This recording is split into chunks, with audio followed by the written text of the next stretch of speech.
another one of the Brewers sort of like more important prospects or younger guys also in the outfield is Garrett Mitchell, who had a strong rookie season. Obviously, for people who have been following the team, he has not played at all this season. He suffered a broken hand in spring training, and the Brewers have had to make do without him. And recently, he's been on a rehab assignment. He's been playing exceptionally well. Really, I mean, he looks like he's was pretty much ready to come up to the major leagues again. And like just as about, I feel like that call was coming, he got hurt. It's really a shame. If we'll put up the video here, but he has now like what's looking like a excuse me, a hamstring injury just from a too hard swing of a bat. And it really is a shame because again, he is a power hitting threat. He is a great outfielder, but again, it's kind of this thing where you need your players to be at 100%. And again, something that is as bad as a hamstring injury, if that's what we're dealing with at this point, we can't have him go any further. We need a young guy like this to be at 100% before we send him any further. Yeah, absolutely. And obviously we don't know the extent of the hamstring injury just yet. But it is worth keeping in mind. He's a great defender in center field. He's obviously one of his biggest tools is his speed. He's stolen a number of bases throughout his minor league career. And a hamstring injury, any lower body injury for a speed-based guy is problematic.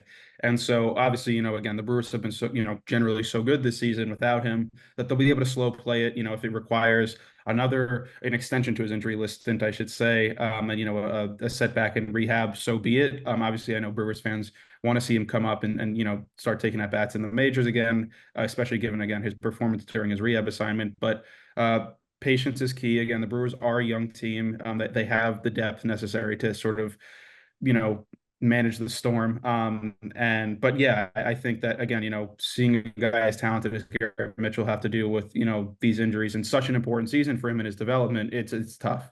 I'm gonna, knock on wood right now, but our playoff outlooks look very good at the moment, and it could be a lot like there's a lot of examples from other teams in the past.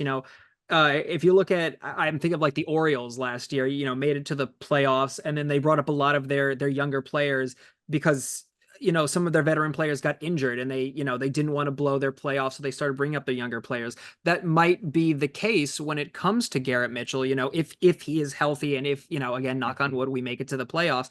If he's healthy, maybe that's the time where he comes to shine. If he's healthy, his rehab is done, maybe that's where he comes into play. Again, this is all speculative, we don't know. Yeah, I think that's a good point. Should he, again, should this hamstring injury push him back a little bit, so be it. Hopefully he's around and playing well. Come the playoff push again. It looks like the Brewers, who are I think at this time of this recording about 6 games ahead of second place, the Cardinals in the division. So they got a cushiony lead. They're probably only going to need to win 90 games anyway to win the division. So yeah, I think, if he comes back and he's performing well in the playoffs again, as part of that, outfield group that the Brewers have with Christian Yelich and Jackson Churio and Sal Frelick, it'll be a whole it'll be a good situation for Milwaukee. And we'd love to hear more from you guys. Again, if you have any thoughts about, what Garrett Mitchell's going to do, or what our thoughts are, or not what our thoughts, but what our prospects are going to look like when it comes to getting to the World Series this year, please drop a comment. We'd love to hear from you.